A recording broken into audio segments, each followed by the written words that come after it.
Making headlines tonight. The Prime Minister submits his remarks to the global COVID-19 summit being held Wednesday night on the sidelines of the UN General Assembly. The Ministry of Health to roll out booster shots of Sinovac to the general population starting next month in Phnom Penh and Kandal. And there's water at the end of the long pandemic tunnel as Hong Kongers enjoy a long-delayed water park. This is the Daily Roundup on the EAC News Channel. A very good evening to you. I'm Andrew Barnes-Roberts. Prime Minister Hun Sen will weigh in on Wednesday night's global COVID-19 summit under the theme Ending the Pandemic and Building Back Better. The event is being hosted by US President Joe Biden on the sidelines of the UN General Assembly in New York. Given the 11-hour time difference between New York and Phnom Penh, the Prime Minister will not physically participate in the summit, but he is submitting written remarks that will be conveyed to other world leaders. His office says those remarks will center on the urgent need to jointly stop COVID-19 in a sincere and humanitarian manner without any hidden political agenda. The Prime Minister will also talk to the importance of all vaccines recognized by the WHO as being a global strategic good. His office says he also intends to share Cambodia's effective measures and comprehensive strategy in the fight against the pandemic for what he calls resilient and sustainable development in the post-pandemic period. His remarks will conclude with the message that no one is safe until everyone is safe. US President Joe Biden announced plans for the summit last week and made reference to it during his address at the UN General Assembly on Tuesday. He says more equitable vaccine distribution and more ambitious vaccine targets will be at the top of the agenda. I'll be announcing additional commitments as we seek to advance the fight against COVID-19 and hold ourselves accountable around specific targets on three key challenges: saving lives now, vaccinating the world, and building back better. The summit couldn't come at a better time, with UN Secretary-General Antonio Guterres pulling no punches when he addressed the issue of vaccines as well as climate change on Tuesday. A majority of the wealthier world vaccinated, over 90% of Africans still waiting for the first dose. This is a moral indictment of the state of our world. It is an obscenity.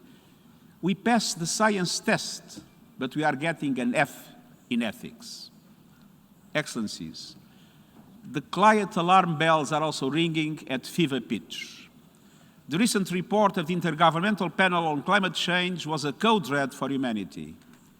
We see the warning signs in every continent and region: scorching temperatures, shocking biodiversity loss, polluted air, water, and natural spaces, and climate-related disasters at every turn.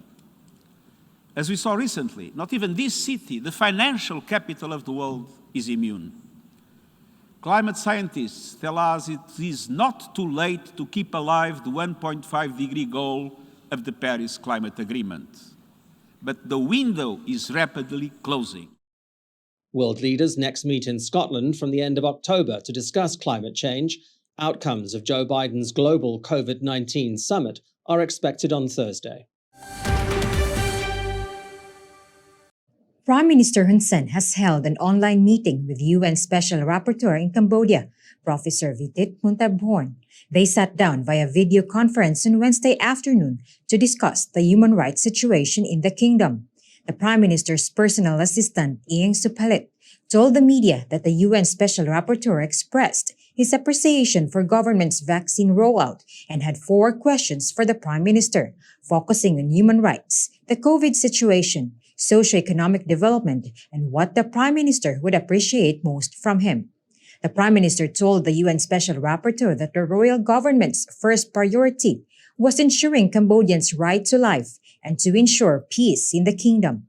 He says government is placing special attention on the country's inmates during its vaccine rollout, having prepared special sections in prisons for women and those with children in order to protect them as much as possible from COVID-19.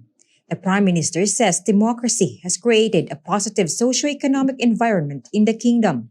He says as far as the country's relationship with the UN Special Rapporteur is concerned, Cambodia wishes to have a good working relationship as well as mutual understanding when it comes to human rights in the kingdom.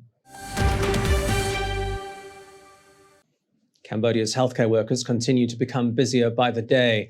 With daily cases outpacing recoveries for almost a month now, the kingdom's number of active cases has more than doubled since the end of August.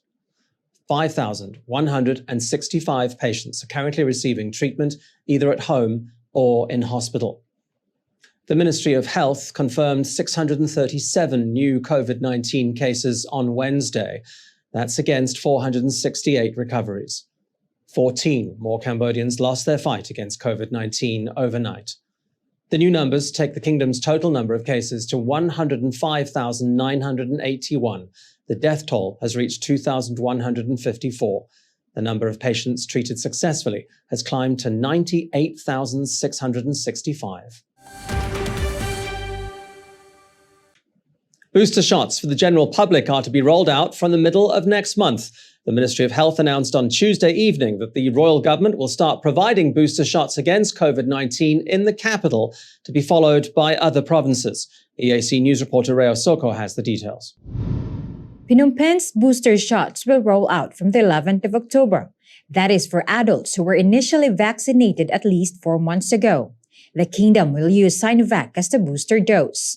Out of 14 districts in the capital, only 11 will start on that date. Phnom Penh, Chroy Changvar, and Prek Pino districts will start providing booster shots from the 30th of October. It'll be the same date for Kandal.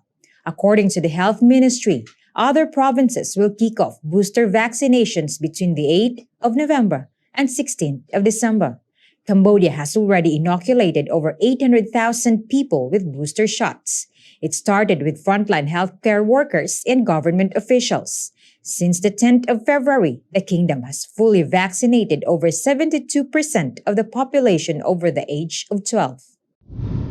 5 days after the launching of the vaccination for children aged 6 to 11, the royal government says that it's already vaccinated over 900,000 of this age group. Cambodia will receive an additional 6 million doses of Sinovac over the next few days, which will all support the rollout of booster shots to the general public, including children from age of 6. Rhea Soko, EAC News, Phnom Penh. One of the biggest traditional Khmer festivals, Khan Ben, is underway. The 2-week festival culminates in the 3-day national holiday of Pachum Ben. It's a time for Cambodians to perform rituals for their ancestors and to meet with their families to visit pagodas. Prime Minister Hun Sen has wished Cambodians well for Khan Ben, but has urged everyone to continue observing the preventative measures against COVID-19. He says authorities at all levels should increase security and ensure public safety, particularly on the roads. Tens of thousands of Cambodians will head to their home provinces over the next 2 weeks, most especially just ahead of the Pachum Ben holiday. Over Khan Ben and Pachum Ben, Cambodians visit at least 7 different pagodas to offer flowers and food to the monks as a way of honoring their ancestors. The Minister of Tourism has advised Sky Angkor Airlines to get ready for the reopening of passenger flights very soon. It's a ray of hope for the tourism sector, which is waiting anxiously to welcome back fully vaccinated tourists to the kingdom in the near future. EAC News reporter Yuri Matosko has the details. Minister of Tourism Thong Kun met with the airline on Monday. The meeting came 3 days after Prime Minister Hun Sen said the country will soon announce details of its plans to welcome back fully vaccinated travelers. With just 7 days quarantine in and around their port of arrival, not in a hotel room. EAC News spoke to the president of the Cambodian Association of Travel Agents to see how the sectors and its airlines have been responding to the upcoming reopening. It's great news, to be hearing about the high possibility in the reopening of our local airline, being Cambodia Angkor Air, as it will be the concrete first step forward the plan to reopen tourism in Cambodia, and it has been far too long for the closure of our local aviation industry due to the pandemic. She believes that the 7-day quarantine is great news, but that the government should consider even shorter quarantine periods for certain countries.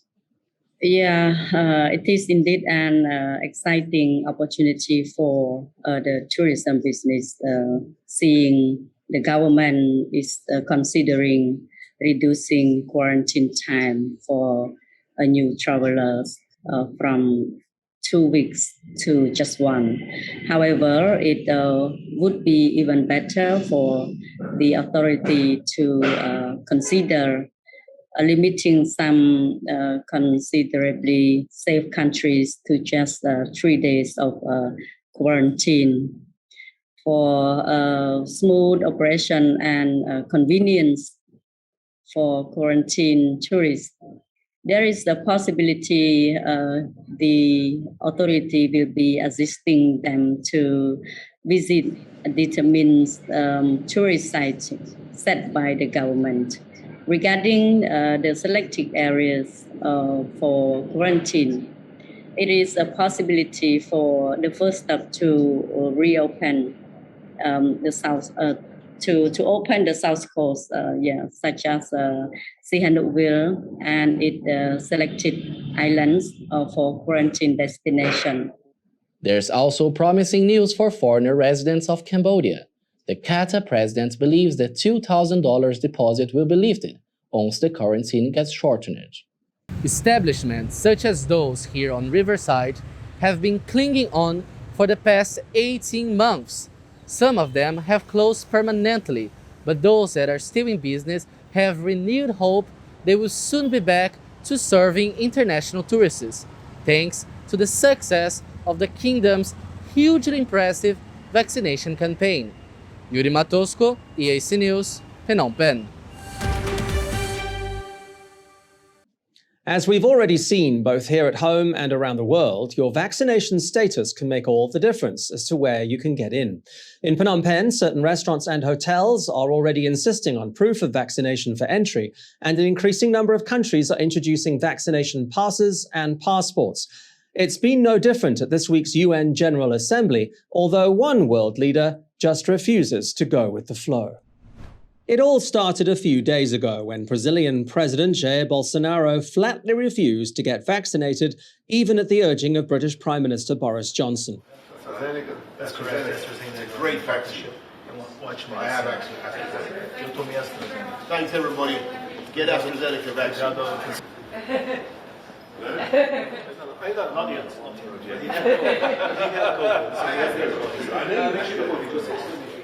And if that was his attitude, Bolsonaro was even urged not to travel to New York by the city's mayor, Bill de Blasio. We need to send a message to all the world leaders, including most notably Bolsonaro from Brazil, that if you intend to come here, you need to be vaccinated. If you don't want to be vaccinated, don't bother coming, because everyone should be safe together. That means everyone needs to be vaccinated. The vast majority of the folks at the United Nations, the vast majority of the member states are doing the right thing. The city is helping. We have a vaccine bus outside the UN today. We're happy to vaccinate anybody and everyone to keep this city safe, to keep everybody involved safe. But come he did. A defiant Bolsonaro strutting in to the United Nations, taking full advantage of the diplomatic immunity extended to everyone attending. So while Bolsonaro's vaccination status means he'll be getting the cold shoulder in New York, the darlings of the world of K-pop are everyone's best friends. BTS took to the stage of the UN General Assembly earlier this week, urging everyone to follow their lead. What is important are the choices we make when we're faced with change, right? Some of you heard the news that we are coming to the UN, and a lot of you were wondering whether we have been vaccinated. And I'll take this opportunity to say yes, all 7 of us. It was a performance that their president clearly enjoyed. Together with BTS, the first ever special envoy from the private sector, I hope today's gathering will serve as an opportunity to mobilize the future generation's goodwill and actions towards sustainable development, guided by the conviction that no one is safe until everyone is safe. It's a message Brazil's president just isn't willing to accept. To make matters worse, his own health minister tested positive for COVID-19 in New York on Wednesday. Now for a look at some other news making international headlines this Wednesday, the 22nd of September. They say it was like a wave of shaking when a magnitude 6 earthquake struck near the rural town of Mansfield, about 200 kilometers northeast of Melbourne, on Wednesday. It had an aftershock measuring 4. The shallow quake, with a depth of just 10 kilometers, hit east of the country's second largest city just after 9 in the morning local time. It was felt as far away as Adelaide, 800 kilometers to the west, as well as Sydney, 900 kilometers to the north. There have been no reports of damage outside Melbourne and no reports of injuries, but the city's main streets have lost power and people were evacuated from buildings. Australian Prime Minister Scott Morrison, speaking from New York, said it was a very disturbing and rare event. Very disturbing. Elsewhere in lockdown Melbourne, a violent protest erupted when authorities shut down construction sites in the city for 2 weeks. Authorities described the move as a response to widespread non-compliance with COVID-19 regulations. The Victoria state government requires all construction workers to have at least 1 shot of vaccine by the end of this week. Footage shows the protesters marching through the city streets, setting off flares and chanting with police officers in riot gear following them. The forced closures of construction sites will worsen the country's economy activity, with some economists predicting the extended lockdowns may push Australia's $1.45 trillion economy into its second recession in as many years. And the awesome power of nature in full display in Spain's Canaries Island. There's just no stopping this wall of lava, consuming everything in its wake. It's La Palma's first volcanic eruption in 50 years. 6,000 of the 80,000 people living on the islands have been forced to leave their homes. The volcano started erupting on Sunday, shooting lava hundreds of meters into the air and sending a wave of molten rock down towards the ocean.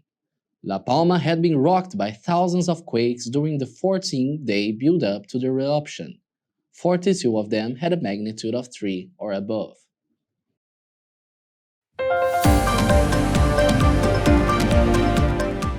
After the break, a look at the day's sports news.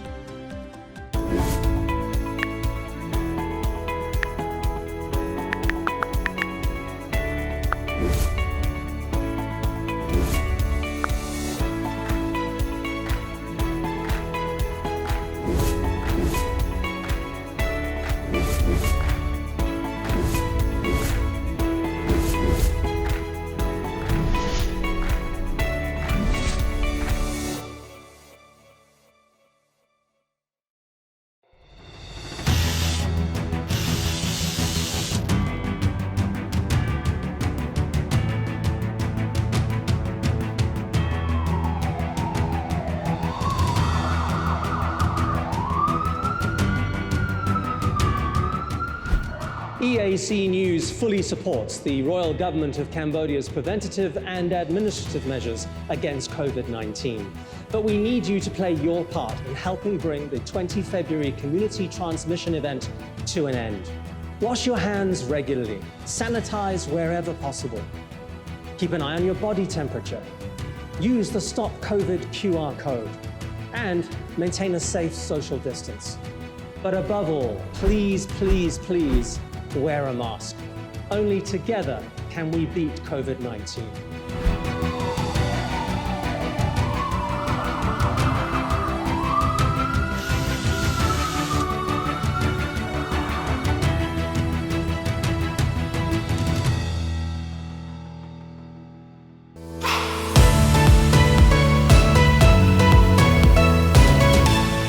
EAC News' audience is growing. Our YouTube channel has over 150,000 verified subscribers. To mark the milestone, we've received the Silver Creator Award from YouTube.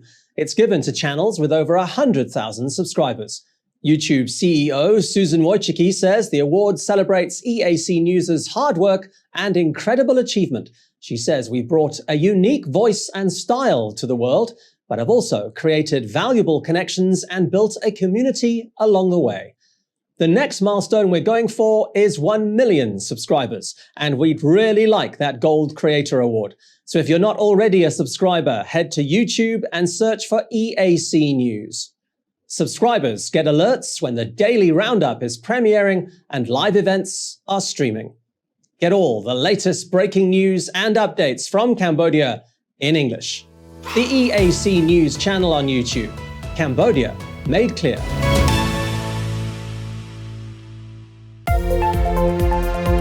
If it's happening and you need to know about it, you'll get it all right here. EAC News brings you updates and breaking news in English across all of our platforms and channels. The EAC News app, YouTube, Facebook, Telegram, Twitter, and our website www.eacnews.asia. Join me, Andrew Barnes-Roberts, and the rest of the EAC News team every day on your favorite channels. EAC News, Cambodia made clear.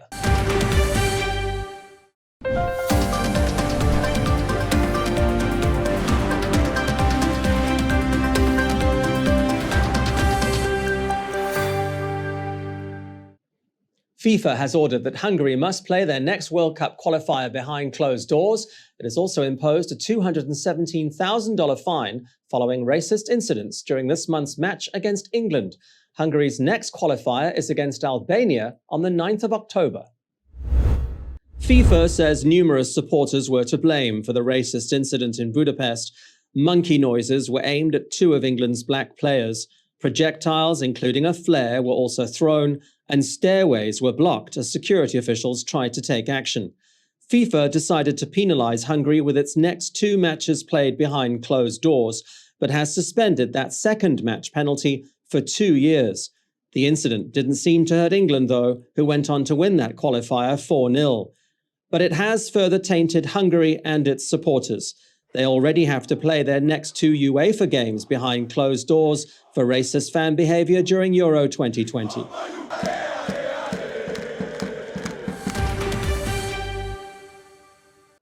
Bayern Munich striker Robert Lewandowski is this year's recipient of the European Golden Shoe. It recognizes his achievements as the continent's top goal scorer in the 2020-21 season. Robert Lewandowski was all smiles as he was presented with the award in his hometown. He scored a record-breaking 41 goals in the Bundesliga, and that's even after missing 5 games due to injury. Lewandowski is only the second player based in Germany to receive the award, after Gerd Müller. And I must honestly say, no matter where you come from, no matter how small you are, no matter how stupid you are, you always have to believe in the great achievement. I know how much hard work I had to do. Where I was smaller, even though I've gotten a little bit older. Always work hard, because clearly the success and the great achievement has to match the work. The European Golden Shoe has been awarded by European sports media since 1968 for the top goal scorer of the season. It has been won by many famous players such as Lionel Messi, Cristiano Ronaldo, and Francesco Totti. Dankeschön.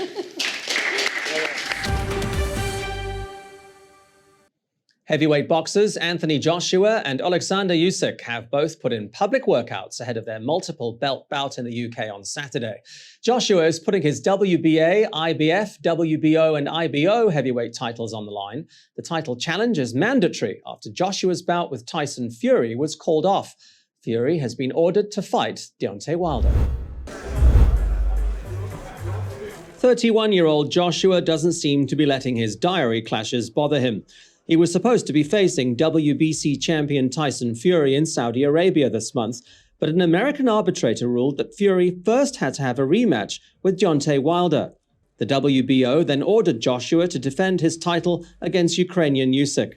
He's a tall order. At 34, he's unbeaten professionally and has stepped up from being the undisputed cruiserweight world champion. He flew into London on Monday. He'll step into the ring against Joshua at Tottenham Hotspur Stadium on Saturday. Fury will face Wilder in Las Vegas on the 9th of October. All right, let's have a look at how the weather's shaping up for tomorrow.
And finally, it's not light at the end of the long pandemic tunnel for residents of Hong Kong, but water. As a sign things are starting to return to normal, the city has finally opened its long-awaited water park. It was supposed to open in 2017, but there were construction delays and then the pandemic.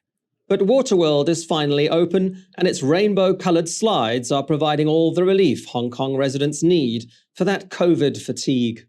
So, I've been waiting for this big project around 4 or 5 years since the first day, and it's always delayed. And I used to go on a Disneyland Ocean Park, and it's kind of frustrating, because Hong Kong is such a developed island. I would say a big island, and there are so many islands, and it's frustrating to wait and not see any water world, because every time I have to go to Shenzhen or somewhere else or back to my country, I don't know. But since it's open, it's so exciting, even it's COVID, but I wouldn't say people regret it. Waterworld is spread out across 6.5 hectares and boasts 27 indoor and outdoor attractions, including tube slides and wave pools. It is operating at half capacity under COVID-19 safety measures, but being nearly twice as big as Hong Kong's previous water park, no one seems to mind.